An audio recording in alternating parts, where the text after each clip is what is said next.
Hey guys, today I want to talk to you about two budget knives that, depending on what you're into, I think might create some pretty incredible value for you. I've had the chance to try them out for about 2 weeks now, put them through their paces in a variety of different outdoor hard use type activities. Want to talk through my experience with them. So the first one is a bigger knife. It's the Eafengrow 143. It's a nearly 11-inch long knife. As you can see, it's pretty big. This is definitely like your big camp chopper, all-purpose type of knife, and I'll talk through some of the features of that in a minute. And then the other one is a smaller knife, the Flissa. It's a 9-inch. They don't really give them names, so I'll just refer to it as the Flissa 9 for this video. Micarta handle, pretty decent. I think it's about a 4 3/4 inch blade, D2 steel. So I'll start with talking about this one real quick first as an overview. It's a 9-inch overall blade, like I said, micarta. It's pretty comfortable in the hand. I think it's pretty comparable to the Condor bush lore that I've had for a while.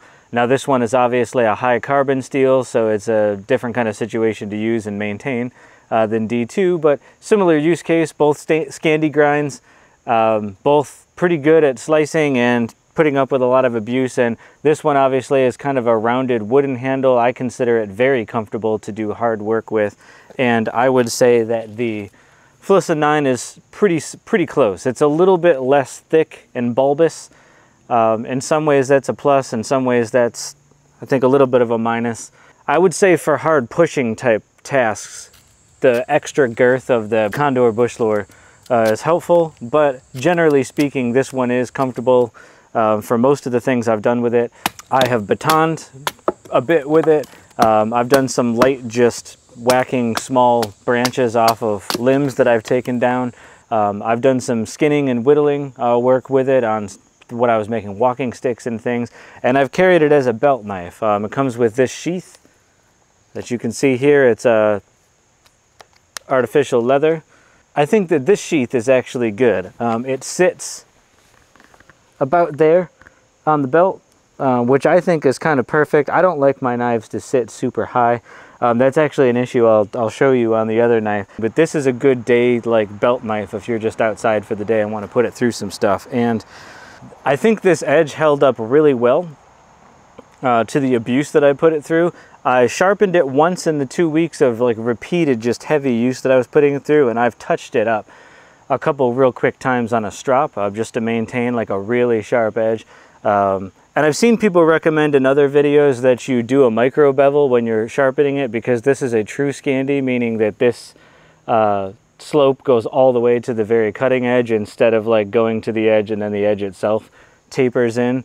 The micro bevel will give it a little bit more durability to like hard use without the blade rolling or anything like that. But I've been pretty pleasantly surprised that I think this holds up pretty close to what my Condor bush lore has been able to manage. And I have even actually, I don't know how well it'll come through on the camera or not, but there's a couple really minor chips up here and then toward the tip that I've gotten just in really beaten on this knife over the last year or so that I haven't yet through doing similar tasks noticed be a problem with the Flissa 9. So that's nice, and you can get it on Amazon right now for $25, which if you're open to buying a Chinese knife, it's a heck of a lot of value for this thick of a piece of D2 steel. I've had good experiences with D2 steel. This will be my 4th knife with D2, and yeah, it's a little harder to sharpen than some of the softer steels, but I don't consider it hard to sharpen, and I like how well it puts up with abuse.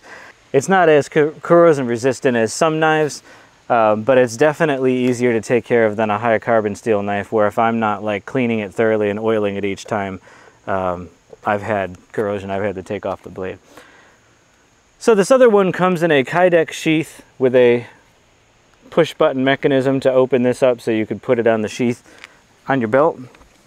There it is on my belt. You can see that it sits up kind of high. It kind of hits me in the belly a lot when I move around. I could probably put it back like further back and it would be a little better, but hard to sit down in a chair with that on, and I wouldn't want to be going on a hike or anything while camping with this smacking into my belly the whole time. So personally, this is not a belt knife for me. I just keep it in the sheath pretty much just to protect the knife and keep myself safe from it. I think it's a pretty good sheath. It's got good retention on it.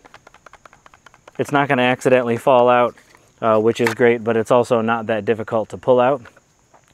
And I like how beefy this blade is. As you'll see in the footage that I've got up on the screen, I went into this one especially just for the purpose of the review, being really hard on it. Harder than I would probably be in my regular day-to-day with it, but I just really wanted to see if it could take it. It's made of AUS 10 steel. I can't speak to prior experience with that. This is my first knife in AUS 10, so I can't say whether I'm excited or not about that, but I can say from my experience with this knife, it does seem to run a pretty good balance of, I have not seen the edge roll or deform. It doesn't really have any chips in it that I can see from batoning with it, just straight whacking logs and stuff to chop through them. I've taken limbs and just hacked through little branches and stuff to get them off. I've also skinned and whittled with it as well. I've cut cordage, I've cut all kinds of different things with this. I've been pretty impressed by how well this edge stands up. If this is a testament to what you can expect from AUS 10 steel, I'm a fan as a mid-grade steel. I think it's a pretty good job. And this would be ideal as just a camp knife or around your property if you have land and you're going to be doing some intense stuff and you want a knife that you know you could do pretty much anything with and it'll take it, and you're not afraid of kind of beating up one of your maybe more expensive folding knives or something like that. The heft that it has for certain tasks can replace a hatchet. I was pretty impressed with how well it batoned and how well it did some other tasks with a mallet. I think for a lot of cases where I might use a hatchet, this actually is a decent substitute, and I feel a little safer batoning a big knife through a piece of smaller wood than I would swinging a big hatchet, especially with my 3-year-old son running around outside. It's nicer not to be swinging a hatchet and always having to keep an eye on where he is and if he gets curious about what I'm doing, that kind of thing. And I could totally see if we were camping, if it was the right type of cutting project, this would be a much easy grab out of the bag than maybe a hatchet. Now, I'm not saying it can replace an axe. When you need a big axe, you need a big axe. There's no doubt about it. But if you're looking for a big knife, this is about $69. I think that's a pretty good value for something that has the versatility that this does. And I like the choil right here, that if you get up in there, you can actually do some finer cutting pretty well, actually, when I was playing around with it. It wasn't that different in terms of its like capability in that way than the Flissa. And obviously you could do things with this knife that you couldn't do on the Flissa. Definitely agree with a statement I've heard people say before, that a big knife can do everything a small knife can, but a small knife can only do small knife things. I think that's a fair statement. I think the only major cons I would give about the Eafengrow 143 is that the handle is pretty comfortable. I mean, to hold it like this, there's nothing overtly about it that makes me say, oh man, this doesn't feel good in the hand. But there's, on the shape of this as it rounds out to the flat part here, there's a little bit of a diagonal right there and right there that I feel like if you, I don't know, if you took some coarse sandpaper or something, if you would be able to like round that out a little bit further. I have felt like that line is a bit of a hot spot, and I suspect that if I rounded or tapered that a little bit more, this would be more comfortable for just heavy, where you're gripping at hard type of work.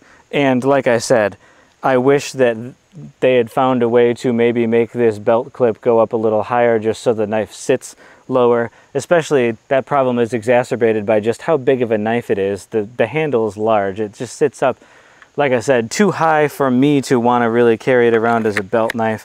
Whereas the Flissa 9, I think, is a great all-around knife. I suspect I'll be using this a lot because it carries really comfortably on the belt, and it's capable of a whole lot of stuff. And like I said, I've batoned through some pretty hard wood with this, and I've done just a whole bunch of different cutting tasks. I've whacked it with things to get stuff off. Harder than, like I said, I sometimes would be with a knife that I was keeping long term. Some of this I just did purely for the sake of this video so that I could talk about how well it did it. And I've been pretty impressed with that. And like I said, you know, Maybe $70 for a knife, even a beefy one, is a little beyond what you want to spend, but I think $25 on Amazon is probably within most people's budget, and I think you're getting a lot of knife for the money. Obviously, if you're an American, it's not an American-made knife, so you don't have that going for it, but if you're open to buying a budget knife like this, this is, to me, probably one of the better budget knives I've ever used, just in terms of it feels well made and it's capable of a lot.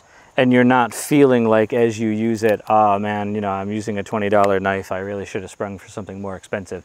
It doesn't have any cons that really stand out that are a big deal.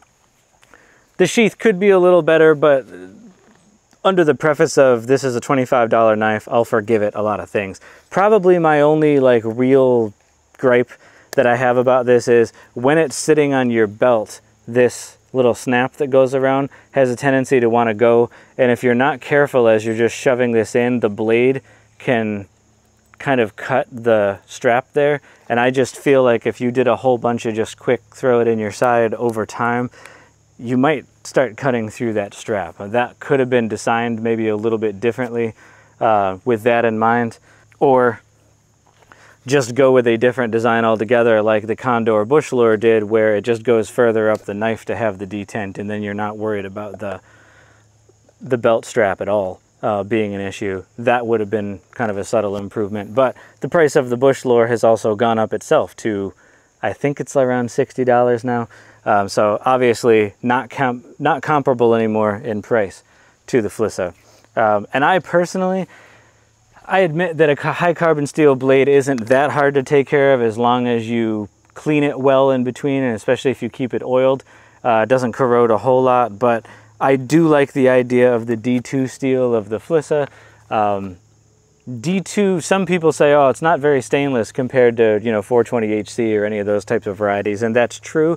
But with the now 4 D2 knives that I've had, even more so than is true of high carbon steel, I would say just keep it clean and it's probably fine. I have oiled this once, but I probably didn't need to do that any of the times. Just clean it off between uses, and I don't see a big issue with that. So I'm pretty impressed with both of them. I've put them through their paces, and I've done just about everything that I would ever do with a knife outdoors, and then some. And if you really want to see what this Eafengrow 143 can do, I'll put a link in the description to another gentleman's review video where he does a great example of hacking through logs and just really beating on this knife. Great footage.